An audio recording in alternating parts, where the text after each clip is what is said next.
The tactical hollow over Luna's far side vault didn't move the way a normal contact map moved.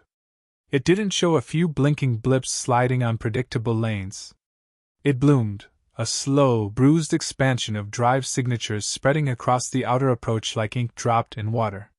Commander Mara Vance stood with her hands folded behind her back, eyes fixed on the projection as if staring harder could make the numbers kinder. "Range confirmation," she said. 2.4 light hours to the primary cluster. A sensor tech replied, voice dry from repeating the words he didn't want to believe. "Velocity profile consistent with military-grade fusion drives. Multicore burn. Formation is layered." A second analyst flicked his fingers, pulling up a spectrum pane. "We're reading active emissions now. That's not a convo. That's a fleet that wants to be seen." The room smelled faintly of warmed circuitry and recycled air. No windows. No sunrise. Just the quiet hum of systems designed to keep panic outside the door. Mara didn't turn. "Count." The AI assistant, hush, answered in its flat, restrained cadence. "Minimum confirmed hulls, 312. Confidence, rising. Pattern suggests escort screen, carrier spine, and command nucleus." Someone swallowed loudly. Mara exhaled once, controlled. "Patch me to wideband. All bands. Civilian emergency included." The junior tech hesitated. "Commander, that'll wake half the system." "That's the point." Her voice sharpened, not with fear, but clarity. "I want witnesses." A red light blinked above the comm station. The delay timer rolled. The enemy's first signal had been received nearly 8 minutes after it was sent. Somewhere out there, a decision was already in motion and could not be unsaid. "Sol Defense Network to unknown fleet," Mara began, steady and plain. "You are inside restricted approach lanes of the Sol system. Identify your flag and intent." Silence stretched, light and distance turning conversation into a slow exchange of consequences. Around her, people watched the timer as if it were a fuse. Then the reply came, translated cleanly into Standard. "This is High Admiral Kethrax Vorn of the Vornic Ascendancy Expeditionary Fleet."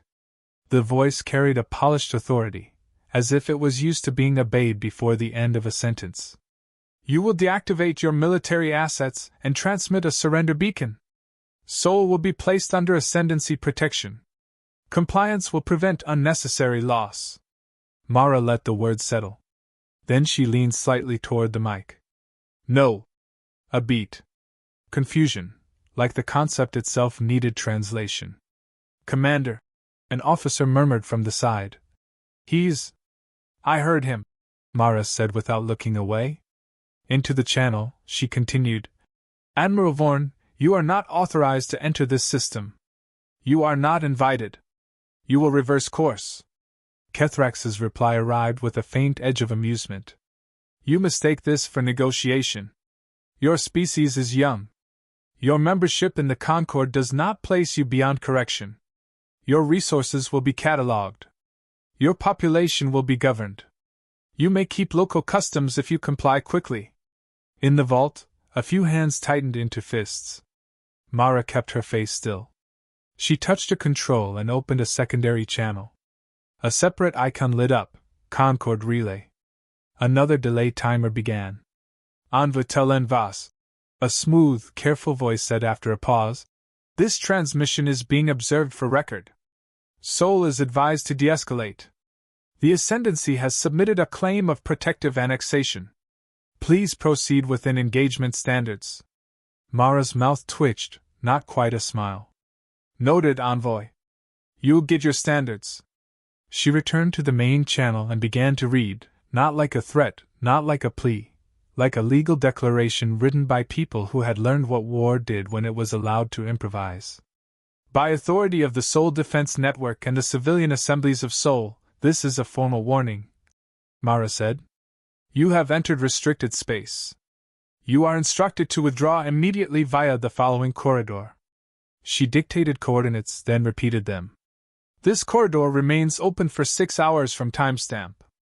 Any vessel remaining inside sole restricted lanes after that deadline will be designated hostile. Hostile vessels will be engaged. The words were clean. Simple. Unavoidable. Kethrax answered as if he'd been offered a child's ultimatum. You offer me a corridor? You're being given a way out, Mara said. Take it. Why would I retreat because you asked? Kethrax's voice hardened. Your ships are not present. Your outer stations go silent. Your people scramble to hide. You do not warn because you are strong. You warn because you fear consequences. In the vault, someone muttered. He's reading our silence as panic. Mara raised a hand, quiet. She spoke into the mic with a tone that didn't rise, because it didn't need to. You're confusing restraint with weakness. A sharp laugh, distant by minutes. Restraint is what the defeated call surrender. Mara waited until the laughter died. Admiral Vorn, she said, you're approaching Jupiter's jurisdictional exclusion zones. Those lanes are not empty. They are simply not loud. On the command dais behind her, Admiral Kenji Sato watched through the glass partition, arms folded, face cut from stone. Dr. Imani Park stood beside him, fingers wrapped around a data slate like a lifeline. They didn't interrupt. This was Mara's field. Kethrax replied, impatient now. You will transmit your surrender beacon within 6 hours. If you do not, I will begin by seizing your outer habitats. I will display the first station I take as proof. Then Earth will comply. Mara's spine tightened at the mention of habitats. People with names. Children who thought stars were normal. She toggled a private line. Sato, she said softly. His voice came back, low.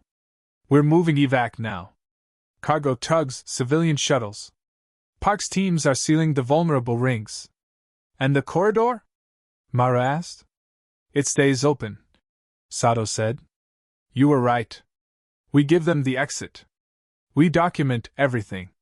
Mara looked at the map again, those signatures inching closer, steady as gravity. Hush overlaid predictive cones, painting future points like a surgeon marking incisions. She returned to the broadcast. Your threat against civilians is noted and recorded, Mara said.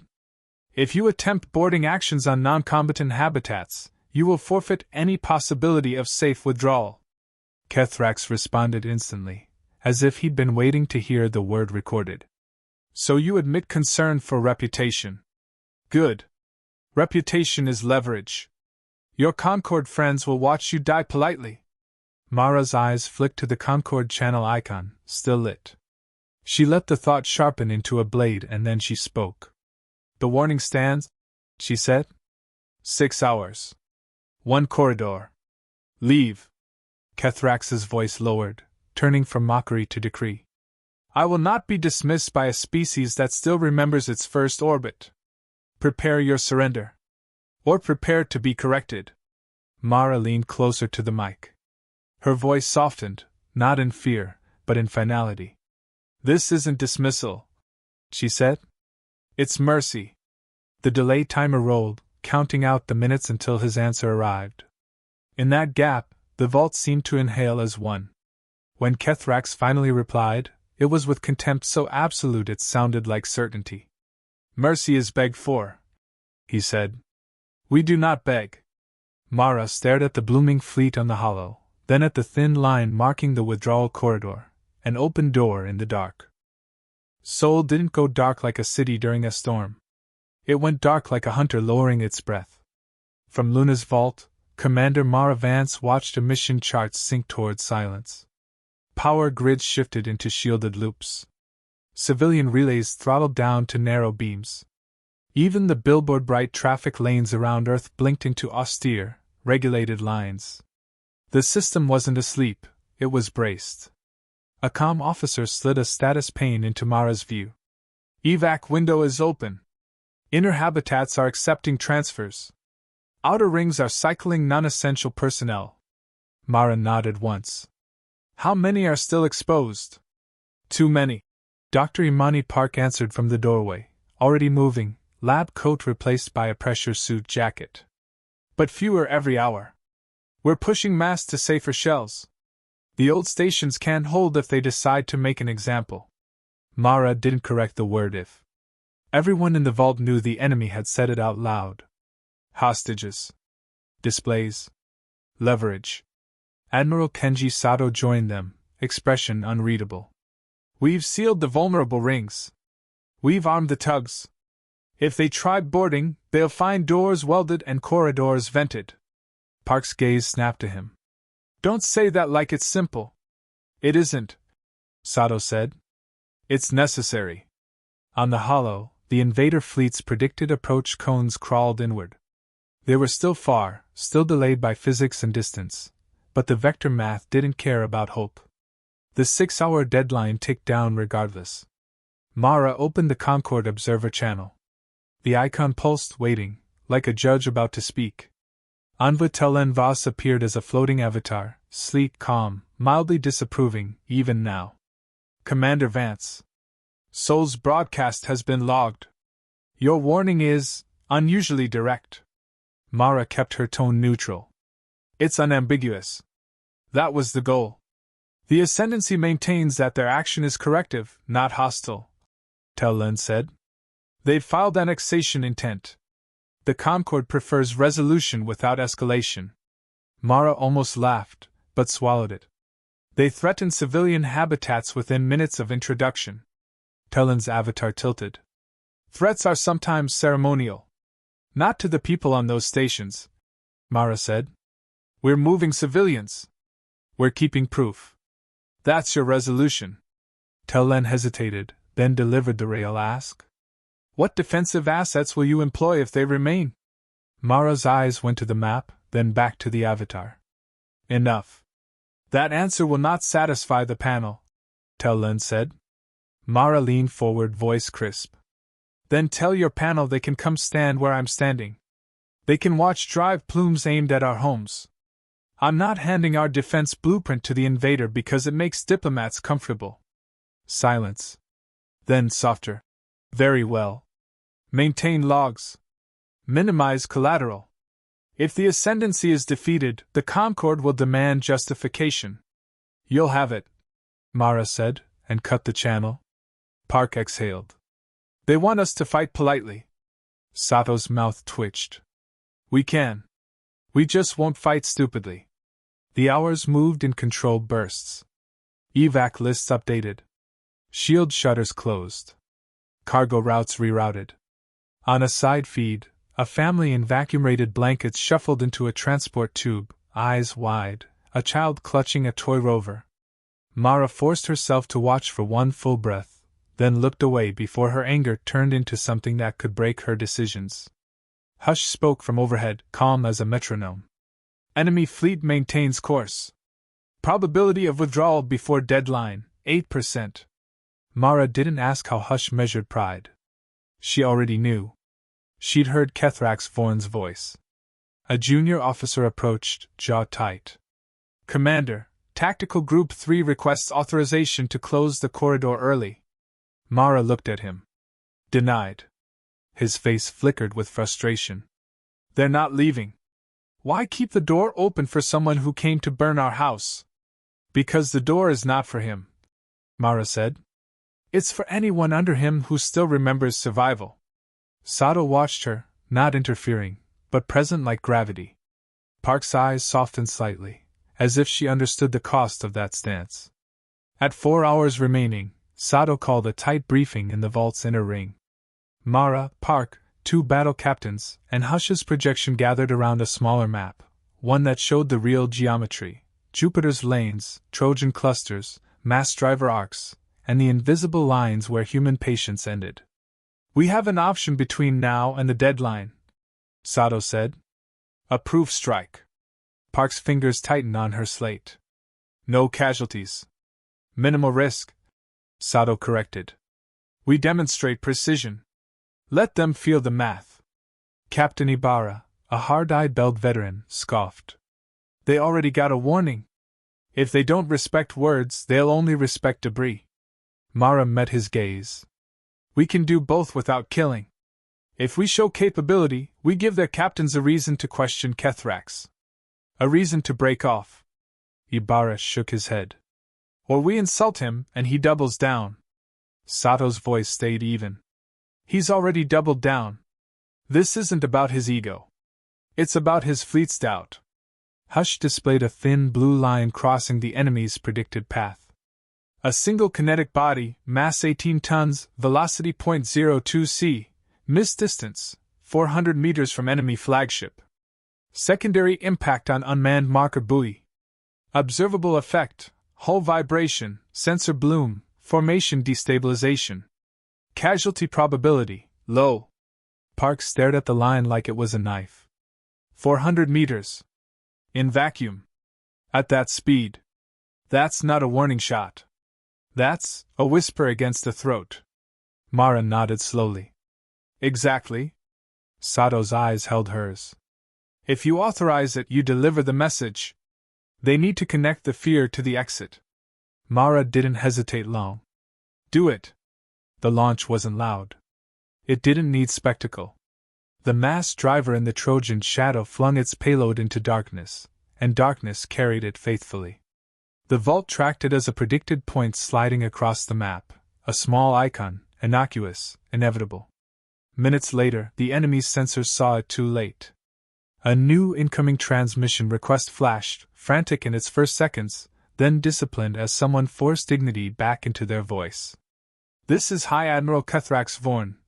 The translation rendered. You have fired upon my command ship. Mara accepted. We did not fire upon you. We fired near you. You dare test my patience? Kethrax snapped. Mara kept her tone level. That was mercy. A demonstration of reach. You can still leave. Kethrax's reply arrived sharp as broken glass. You grazed my formation and call it mercy? You think precision makes you noble? It makes us careful, Mara said. We could have killed you. We chose not to. A pause, seconds thick with humiliation. Then Kethrax spoke slower, colder. Mercy is begged for. We do not beg. Your corridor is a trap. If it were a trap, Mara said, you'd already be dead. Behind Mara, Park murmured, almost to herself. Please take it. Kethrax ignored that human hope. You will transmit your surrender beacon at the deadline. If you resist, I will take your outer habitats first. I will show your people what refusal costs. Mara felt heat rise behind her ribs. She didn't let it into her voice. That threat is recorded. Every word. Record it, Kethrax said. Let the Concorde watch you fall. Mara leaned toward the mic, speaking as if to the whole fleet, not just the Admiral. To any Ascendancy captain receiving this, the withdrawal corridor is open. My government will honor surrender. The fleet entered Jupiter space like a fist breaking water, confident, wide, unprepared for what lay beneath. High Admiral Kethrax Vorn stood aboard the Severance of Dawn, his flagship's command canopy opening to a strategic view of the outer Jovian corridor. His scouts reported minimal resistance. Scattered drones. False echo returns. No fleet formations. He sneered. Cowards, he said to his senior officers. They flee behind sensor tricks. They've no real defense. We press now. His second in command, a younger male with ceremonial tusk paint still fresh, hesitated. Admiral, these phantom signals are precise. They mimic real hull signatures. There is sophistication here. Kethrax turned to him, voice ice. You mistake theatrics for tactics. They want to delay. We answer with speed. Orders relayed. Burn vectors sharpened. Engines surged. But space didn't push back the way Kethrax expected. It didn't roar. It yielded. Then it twisted. Inside Luna's command vault, Commander Mara Vance stood before a new map. This one wasn't colorful. No tactical overlays. Just clean wireframe spheres, gravity wells, station anchors, kinetic arcs. They've breached Layer 1. Hush announced calmly. Captain Ibarra, watching from the side, muttered, Time to educate them. Mara didn't smile. She tapped 3 commands. Authorization, fire control packages Gamma, Delta, and Indigo. Intervals staggered. Targets, escort, and advanced pickets only. No one in the room asked for confirmation. In the deep shadow of the Trojan asteroid clusters, a series of quiet mechanical arms extended. They weren't ships. They weren't drones. They were silent spinal rails, each nearly a kilometer long, coated in radar-dampening material and cold to sensors. Unseen. Forgotten. They moved once. Just once. 3 payloads departed at a fraction of light speed, guided not by targeting systems, but by orbital certainty. Each calculated a week ago. Each designed to meet ships that hadn't even arrived yet. The first Ascendancy cruiser blinked off sensors. Its bow simply ceased to exist. It never exploded. It disintegrated. Air rushed out. Internal lighting arced. The rest of the ship began to tumble, all structural cohesion gone. The second never even managed a distress call.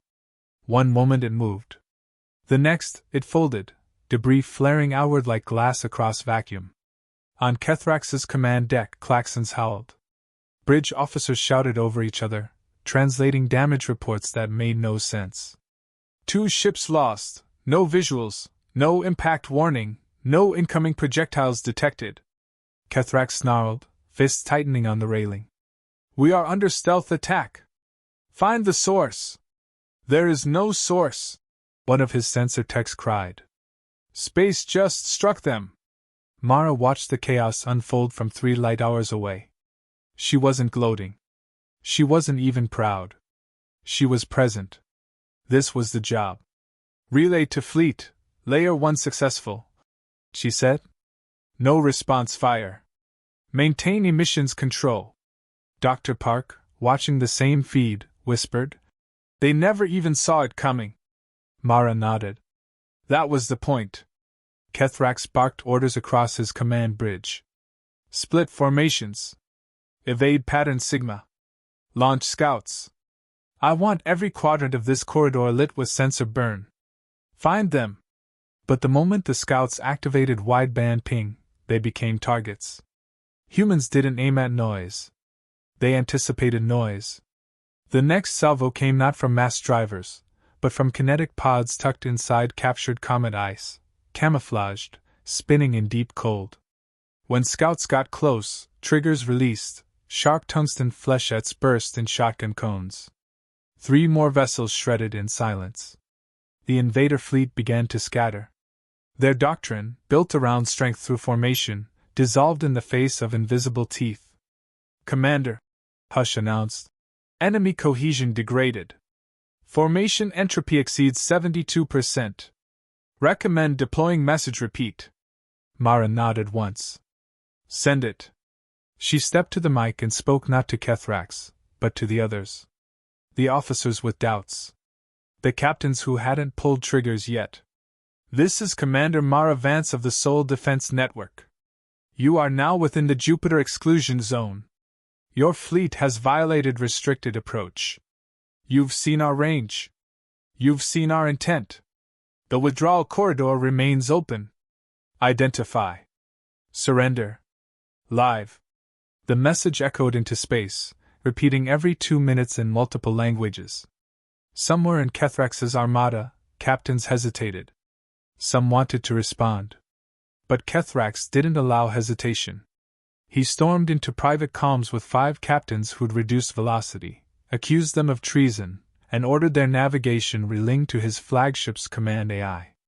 One captain refused. Kethrax's answer was swift.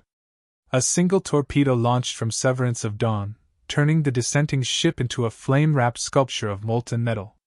Mara saw the heat spike on sensors. Her jaw tightened. Park whispered, "He's killing his own people. He's showing them which death is worse." Mara said quietly. "Ours. Or his." She turned back to the map. Phase 2 wasn't firepower. It was geometry. The corridor the Ascendancy moved through narrowed invisibly, not by walls, but by influence. Grav anchors. Displacement mines. Debris clouds nudged by silent tugs into gravitational drift zones. Every maneuver Kethrax made now pushed his fleet closer to zones humans wanted him in. And worse, his fleet's own evasions helped. Every scatter made local space more crowded.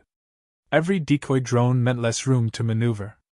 He was painting himself into a corner with each angry move. Mara activated the final overlay. A slow-moving red ring expanded from Jupiter's night side. It wasn't a weapon. It was a signal denial field, a carefully tuned radiation scatter net that scrambled external targeting. Once they crossed that threshold, Ibarra said grimly, they can't aim. They won't need to, Mara said. Because they won't know what's real. Hush confirmed. Fleet is 90 minutes from total trap convergence. On Kethrax's side, panic had turned to silence. He no longer demanded surrender beacons. He no longer insulted humans as upstarts. He watched his fleet bleed invisible deaths into space and realized he'd entered a battlefield with no ground. No enemy to engage. Just the slow certainty of extinction. Still, he refused to stop. He called his remaining captains. No more hesitation. All ships push forward. We make landfall on the Jovian refinery cluster. Seize it. Force their hand. Make them show themselves. One voice, broken and sure, replied, Sir, we don't even know where they are. You know where you are, Kethrax hissed. Keep moving. In Luna's vault, Mara stood at attention, eyes fixed on the final breach line approaching. Begin staging for Layer 3, she ordered. She tapped the mic one last time, voice quiet, words aimed like a scalpel. You are not trapped because we hate you, she said to the fleet that still wouldn't turn. You are trapped because we prepared. And space closed behind them. Jupiter spun in silence behind them, but the silence was no longer patient. It was closing in. The Vornic Ascendancy fleet was reduced to scattered remnants, bleeding heat and confusion through fractured formation lines. A third of its vessels were gone, some lost without impact, others rendered adrift, engines shattered, crews venting into vacuum. The rest were limping forward, still clinging to the delusion of command. On the flagship Severance of Dawn, High Admiral Kethrax Vorn stood rigid before the command dais. He didn't blink. Didn't speak. Around him, his bridge team worked with robotic efficiency, afraid of what even eye contact might provoke. 53% of fleet mass remains operational, a junior officer said. But targeting systems are degraded. Sensor coverage is unreliable. Scatter interference continues to intensify. Kethrax didn't respond. The officer added more quietly. One of the cruisers surrendered, Admiral. They entered the human corridor. Silence. They were not fired upon. The humans escorted them out. We have footage from the Concord relay. Kethrax turned slowly. Say that again. They accepted the surrender. Provided coordinates. Issued escort beacons. Aye, Admiral, it's confirmed. Across the bridge, no one breathed. Kethrax's face didn't crack. It ossified. Send a full command override. Anyone transmitting surrender signals will be disconnected from fleet command. Disable their weapons. Disable their drives if needed. They do not retreat. On Luna, inside the Soul Defense Network vault, Commander Mara Vance heard the surrender signal cut. Ship ID Vassar's Dagger, a comms officer confirmed. They were transmitting in good faith. Now they're dark again. Their drive just shut off. Mara lowered her head for a breath, then straightened. Keep scanning. If any ship moves toward the corridor, we respond with escort. No warnings. No questions. We give them safe exit. Dr. Imani Park stared at the screen, her face pale. He's sabotaging his own ships to stop them from surviving. It's not about survival, Mara said. It's about narrative. He'd rather lose his fleet than let it look like they chose to live. Park's eyes burned. And we still leave the door open? Mara didn't hesitate. Yes. Across the system, Concord observers recorded every maneuver, every silence. Their systems were plugged directly into the Soul Defense Network now, no deniability. No hiding. Humanity wasn't just fighting for territory. It was fighting for truth. Hush's voice broke through, clipped and cold. Enemy flagship has altered trajectory. They are accelerating toward the Jovian refinery bands. Estimated time to proximity, 41 minutes. Sato leaned in. He's going for hostages. Or cover. Or both. He thinks if he can put a refinery between him and our systems, we'll hesitate. Mara said. Will we? Park asked. Mara didn't answer immediately. She keyed a direct channel. Kethrax Vorn. This is your final transmission window. I'm speaking to you personally now, not for show. You know what's behind you. You've seen what we built. You've seen what we didn't do. You can still leave. You can still live. The delay ticked. Then came his voice, flat, brittle. You offer me life like you own it. No, Mara replied. I offer you the chance to stop dying for nothing. You don't understand honor. I do, she said. I just value people more. No surrender, Kethrax said. No retreat. His words were carved in granite. Mara turned to Sato. Strike package surgical. Flagship only. No secondary damage. No reactor breach. Sato relayed the order. No one spoke. From multiple distant coordinates, human hunter drones activated. They hadn't fired before. Their signatures had been cold, indistinguishable from asteroid noise. Now they shimmered to life with a single purpose, not to kill, just to end movement. Inside the severance of dawn, Kethrax didn't see the kill chain begin. He only noticed when the stars outside shifted slightly, 3 flashes of light behind him, then gravity inside the ship tilted. The engine block was gone. No fire. No bloom. No warning. His ship began to drift. Life support flickered, held. Comms still worked. Systems stayed up, but the thrust was gone. The war was over, not with an explosion, but with direction denied. He stood silent as officers whispered behind him, unsure whether they'd just been saved or sentenced. On Luna, Mara watched the status indicators flatten. Hush? She asked. Flagship drive capacity 0. Weapons offline. Life support, 87% nominal. Power stable. Escape pods disabled. They are neutralized. Park exhaled like she'd been holding it for days. Sato spoke softly. He'll never forgive you for letting him live. He doesn't have to, Mara said. He just has to stop. Word spread quickly. The remaining ships, those that still could, began transmitting surrender codes. Some drifted toward the corridor. Others simply powered down, waiting to be boarded. They wanted out. They were done. The Concord Observer avatar blinked online.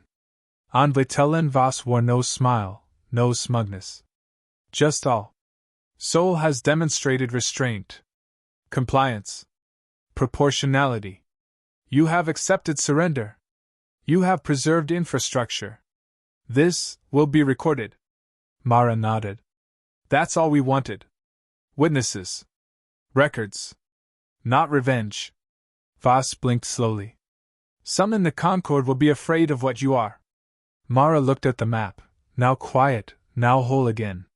Then they weren't watching closely, she said.